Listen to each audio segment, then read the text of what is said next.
Hi holders, welcome to Finstrat. एक question बार बार हमसे हर रोज़ पूछा जा रहा है। जब से हमने ये चैनल स्टार्ट किया, जब से हमने वीडियो बनानी शुरू करी, बार बार एक ही क्वेश्चन जो है वो एक बार ना ज़रूर पूछा जाता है डेली। वो ये कि क्या इंडिया में क्रिप्टो करेंसी लीगल है, क्या क्रिप्टो करेंसी इंडिया में बैन हो चुकी है। बहुत सारे लोगों को बहुत ही सारी मिसकंसेप्शंस हैं और बहुत सारे लोग अभी भी ये मानते हैं कि इंडिया में बिटकॉइन लीगल नहीं है और बिटकॉइन जो है वो एक बहुत बड़ा स्कैम है। तो आज हम जो बात करने वाले हैं वो इस मुद्दे पे बात करने वाले हैं कि क्रिप्टो करेंसीज को लेके इंडिया में क्या रेगुलेशंस हैं और इस टाइम पे इंडिया में क्या प्रेजेंट सिचुएशन है। तो हम सबसे पहले बात करते हैं 2018 की। 2018 में आरबीआई का एक सर्कुलर आया जिसमें उन्होंने जो क्रिप्टो करेंसीज है, चाहे वो बिटकॉइन हो चाहे वो इथेरियम हो, उसमें जो भी डील करता है उसको ये कह दिया कि आप बैंकिंग चैनल के थ्रू डील नहीं कर सकते। तो हम इसको कहते हैं बैंकिंग बैन।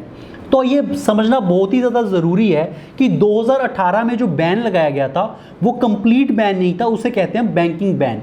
आरबीआई ने अपने हल्फनामे में ये कहा था कि जो उन्होंने सुप्रीम कोर्ट में बाद में एडमिट किया कि जो क्रिप्टो करेंसीज एक बहुत ही ज़्यादा न्यू टेक्नोलॉजी है, हमें उसके बारे में ज़्यादा नॉलेज नहीं है और हमें नहीं पता कि इसे कैसे ट्रीट किया जाए।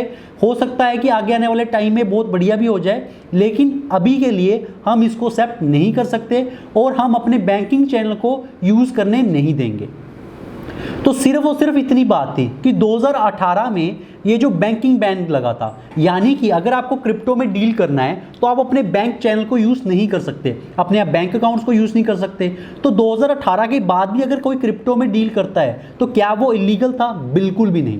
आप क्या कर सकते थे, आप P2P के तरीके से जो वजीरेक्स भी लोग या और बहुत सारी अदर जो एक्सचेंजेस थी या फिर लोकल बिटकॉइन के थ्रू आप P2P मेथड के थ्रू लोगों से बिटकॉइन खरीद सकते थे और उन्हें कैश या काइंड में पे कर सकते थे। तो वो भी लीगल तरीका था। अब आते हैं 2020 में। मार्च 4, 2020 को सुप्रीम कोर्ट ने एक ऐसा डिसीजन दिया जो कि बहुत ही ज़्यादा लैंडमार्क डिसीजन था। उन्होंने कहा कि जो 2018 का आरबीआई का सर्कुलर था वो बहुत ही ज़्यादा अनकॉन्स्टिट्यूशनल था और ऐसा कोई भी सर्कुलर आप नहीं दे सकते। उसका रीज़न क्या था?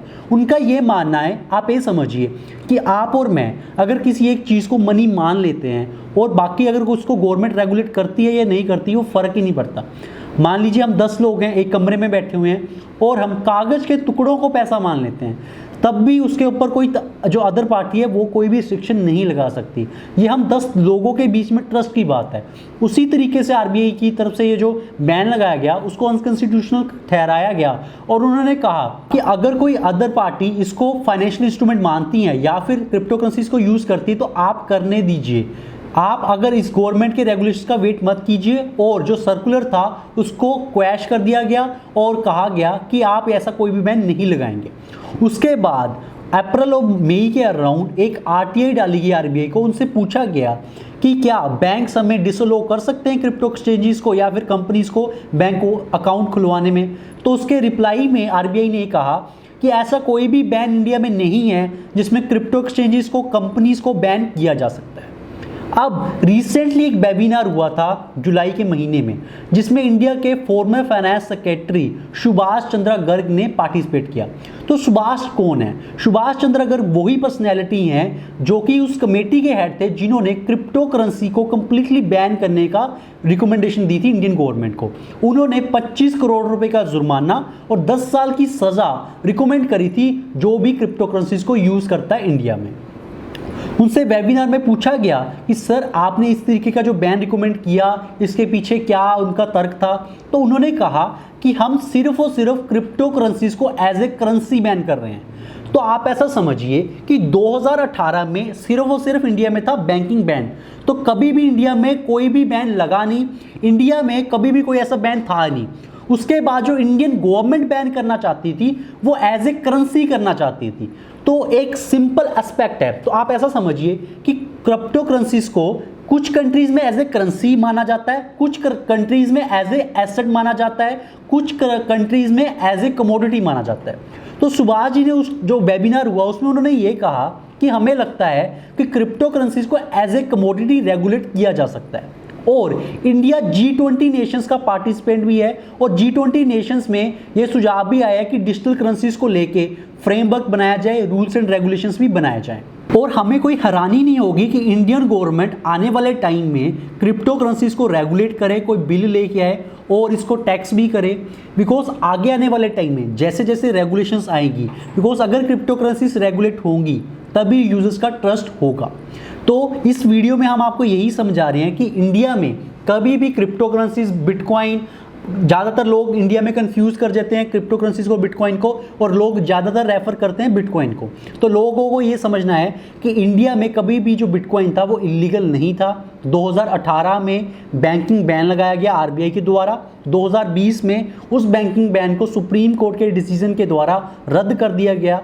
और जो इंडियन गवर्नमेंट का जो बैन लगाने का था कि क्रिप्टो करेंसीज पर कंप्लीट बैन लगा दिया जाएगा, जिसमें 25 करोड़ तक जुर्माना और 10 साल की सजा कही गई थी, वो सिर्फ और सिर्फ crypto currencies as a currency ban था। India is a sovereign country, बहुत ही बड़ी कंट्री है, बहुत बड़ी इकोनॉमी है, ट्रिलियंस ऑफ डॉलर की इकोनॉमी है, और कोई भी गवर्नमेंट ये नहीं चाहेगी कि कोई और करेंसी हम उसको अलो कर दें जो कि उनकी नेटिव करेंसी है, जैसे हमारी है इंडियन नेशनल रूपी। तो INR की जो वैल्यू होगी वो बहुत ही ज़्यादा कम हो जाएगी अगर हम उसको अलो करते हैं। तो ये समझना बहुत ही ज़्यादा ज़रूरी है कि गवर्नमेंट के लिए भी इंपॉर्टेंट चीज़ है। तो गवर्नमेंट एज ए करेंसी कभी भी अलो नहीं करेगी, जो कि समझ में आता भी है, और एज ए कमोडिटी वो आगे जाके इसको रेगुलेट कर सकते हैं। बिकॉज सुप्रीम कोर्ट, जो कि इंडिया की सबसे बड़ी अथॉरिटी है जो लीगैलिटी को लेकर डिसीजन देती है, वो ऑलरेडी कह चुकी है कि ये लीगल आप नहीं घोषित कर सकते। अगर कोई चाहता है कि इसमें ट्रेड करे तो आप उसको रोक नहीं सकते। तो जहाँ तक लीगैलिटी की बात आती है तो सुप्रीम कोर्ट ऑलरेडी कह चुका है कि ये इलीगल नहीं है।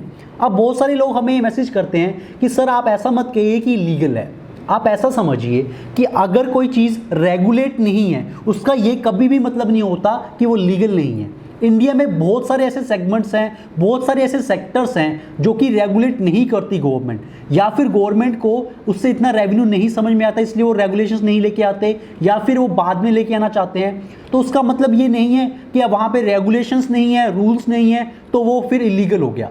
अगर वहाँ पे रूल्स एंड रेगुलेशंस नहीं है तो आगे आने वाले टाइम में हो सकते हैं। तो अगर सुप्रीम कोर्ट ये कहता है कि वो इलीगल नहीं है तो वो इलीगल नहीं है। लीगल अगर कोई चीज़ नहीं है तो वो लीगल हुई, और अगर कोई चीज़ रेगुलेट नहीं होती तो हम उसको ये तो नहीं कह सकते ना कि वो इलीगल होगी। तो आपको ये समझना ज़रूरी है कि इंडिया में कभी भी बिटकॉइन या क्रिप्टो करेंसीज बैन ना हुई थी, और आगे आने वाले टाइम में जिस तरीके से गवर्नमेंट ब्लॉकचेन टेक्नोलॉजी को इतना प्रमोट कर रही है, हमारे प्राइम मिनिस्टर श्री नरेंद्र मोदी जी ने भी इसको प्रमोट किया है, तो हमें यही लगता है कि आगे आने वाले टाइम में इसको इंडियन गवर्नमेंट प्रमोट करेगी और रेगुलेट करेगी। तो आई होप गाइस आपकी जो सबसे बड़ी प्रॉब्लम थी या फिर क्वेरी थी कि क्रिप्टो करेंसीज इंडिया में लीगल हैं या फिर इलीगल हैं, ये सोल्व कर दी होगी। बिकॉज आपको समझना है कि इंडिया में सिर्फ और सिर्फ बैंकिंग बैन था 2018 से लेकर 2020 तक, और जो इंडियन गवर्नमेंट का बैन जो उन्होंने अभी सिर्फ और सिर्फ एक ड्राफ्ट बनाया था, वो सिर्फ और सिर्फ crypto currencies as a currency ban था। तो इंडिया में एज ए कमोडिटी उसे ट्रेड किया जा सकता है, जैसे और कमोडिटीज ट्रेड होती हैं, तो आप वहाँ पे उसे ट्रेड कर सकते हैं, बाय कर सकते हैं, सेल कर सकते हैं, और गवर्नमेंट शायद आगे आने वाले टाइम में इसको रेगुलेट भी करते। So thank you guys for watching this video. अगर आपको वीडियो अच्छी लगी हो तो प्लीज़ लाइक आवर वीडियो, और अगर आप इस टॉपिक को बहुत ही डिटेल में पढ़ना चाहते हैं तो मैं लिंक डिस्क्रिप्शन में डाल रहा हूँ, हमारी वेबसाइट पे जाके आप हमारा ब्लॉग पढ़ सकते हैं और उसके बारे में जान सकते हैं कि इसकी डिटेल कैसे रही, किस तरीके के इवेंट्स रहे। और भी अगर आप फाइनेंशियल अपडेट्स चाहते हैं तो आप रेगुलरली हमारी वेबसाइट को विजिट कर सकते हैं और वहाँ पर आप ब्लॉग्स पढ़ सकते हैं। Thank you guys.